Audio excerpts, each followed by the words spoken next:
Princess Prunella and the Purple Peanut. Written by Margaret Atwood and illustrated by Marianne Kowalski. For my mother who read to me, and my daughter who got read to Gregory, Jenny, and Joanna.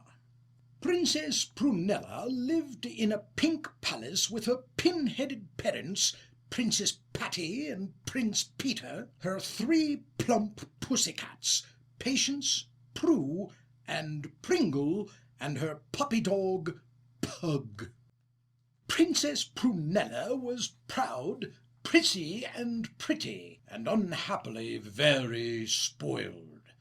She would never pick up her playthings, plump her pillows, or put away her pens, pencils, and puzzles.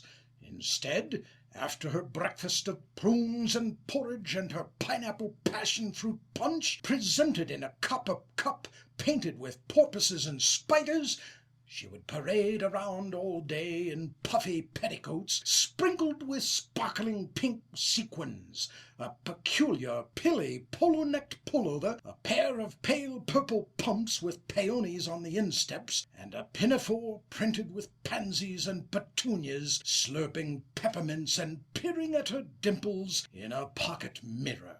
"I am perfectly pretty," she would say. "When I grow up, I will marry a pin-headed prince with piles of pin money, who will praise me and pamper me and adore me as much as I do."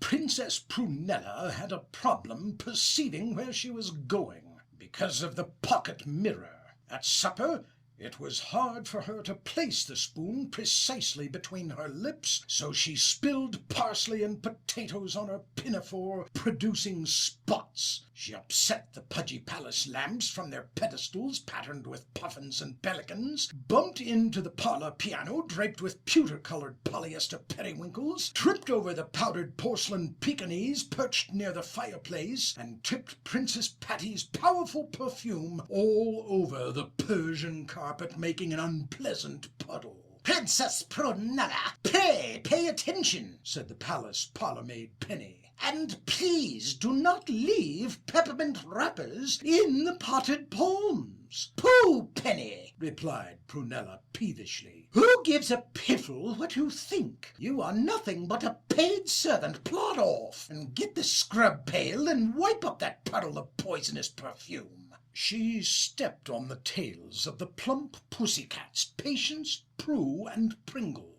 "Pardon me," said Patience. "You're not polite," said Prue. "Psst," said Pringle. "Oh, don't pester, you parasitical pipsqueaks," said Princess Prunella. "Pussycats are pervers, piddling, pointy-pawed, pie-faced pudding brains. They are not worth a spit." She stomped on the paw of a puppy dog, Pug. "Pain! Pain!" howled Pug, his pupils protruding. "Stupid puppy!" snapped Prunella. "What a performance! Don't pretend to be in pain, and next time get out of my path." One April day, a white-haired, wrinkly-wristed wise woman in a sparse but pristine pleated petticoat, paper slippers, and an imperfectly patched wrap tapped at the door. Princess Prunella opened it because she was going out anyway, with her purse full of peppermints and spinning a parasol, so she could prance around in the pale spring sunlight and get a better view of her perfect dimples in her pocket mirror. "What do you want?" she snapped. "Please, Princess," said the wise woman, "I am just a poor person. Could I have a piece of leftover porridge, or a peppermint, or a used prune, if you could spare one?" "You are interrupting me," said Prunella. "Porridge and prunes and peppermints are for princesses. Poor people don't deserve any. So get away from this palace, you pathetic peasant pauper." The wise woman was not pleased. "Appearances are deceptive," she said. "You are not pretty inside, just as I am not poor. I had heard you were spoiled and stuck up, but I preferred to see for myself. Now I'm going to put a spell on you. It will never disappear until you perform 3 good deeds."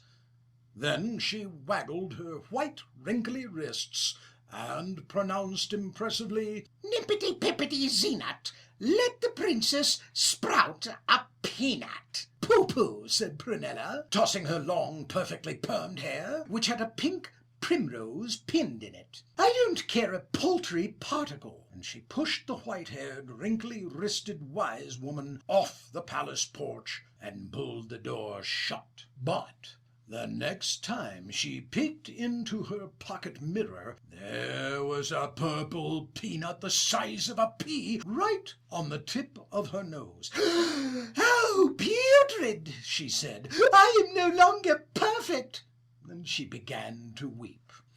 "Oh, never mind, Prunella, my pet," said her pin-headed but practical parent, Princess Patty. "Purple peanuts are temporary. It will pop and disappear."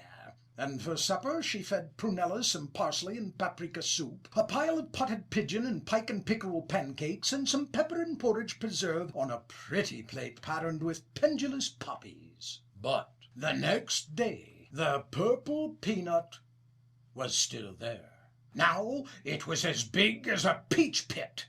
Prunella put a plaster of puffballs and parsnips on it, but this did not work. She ordered up a pepperoni and marzipan pizza and some popcorn and pickles with a piece of pecan and pickerel pie for dessert to help her feel better, but this did not work either. "How impossible!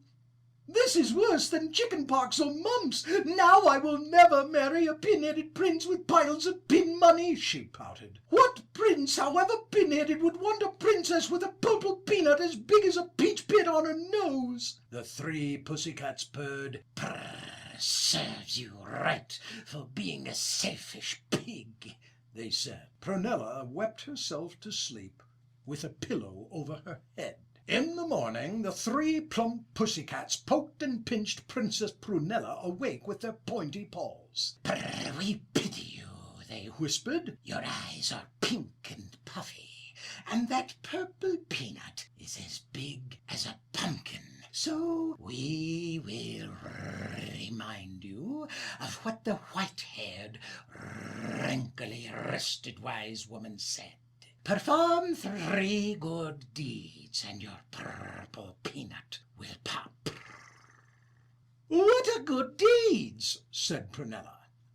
"You are a perverse, pie-faced pudding brain," said the 3 pussycats, politely padding pompously away on their polished paws. "You should have paid more attention." Princess Prunella paced pensively across the Persian carpet, attempting to think up good deeds. She could not think of any, so she went out onto the patio with her parasol and her purse full of peppermints. "I have been a proud, presumptuous, and preoccupied princess," she pronounced, and a pearly teardrop plopped sloppily onto her spotted pocket hanky. Then she perceived 5 party-colored parrots pouncing on the petticoats, pinafores, and puce-colored pantaloons that Penny, the palace parlourmaid, had pinned with pegs to the parapet. "If I don't prevent those pouncing parrots from pecking perforations in the petticoats, pinafores, and pantaloons, Penny will be up to her armpits in trouble," thought Prunella.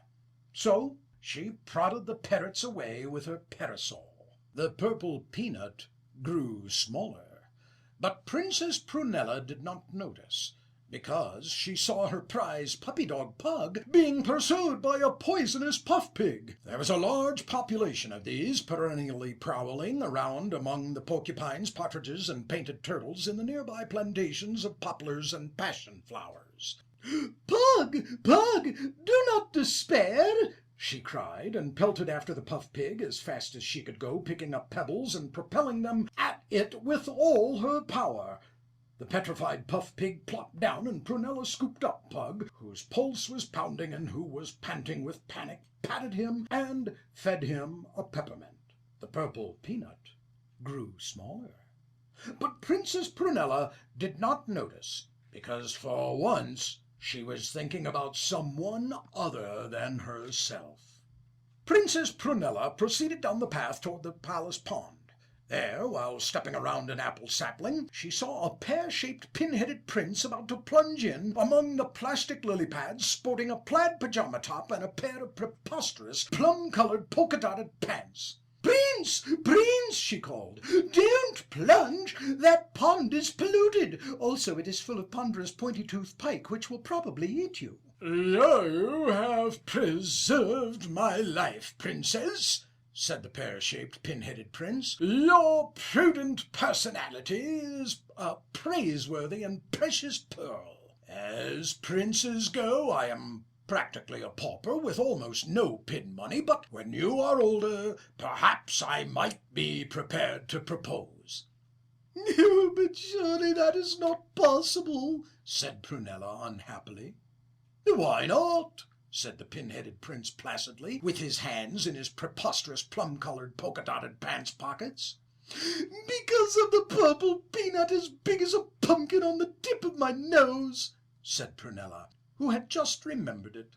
She was not predisposed to accept this particular prince as her life partner. Although he was properly apparelled and partially presentable, she no longer cared about pin money, but she pined for a particle of her previous self-respect.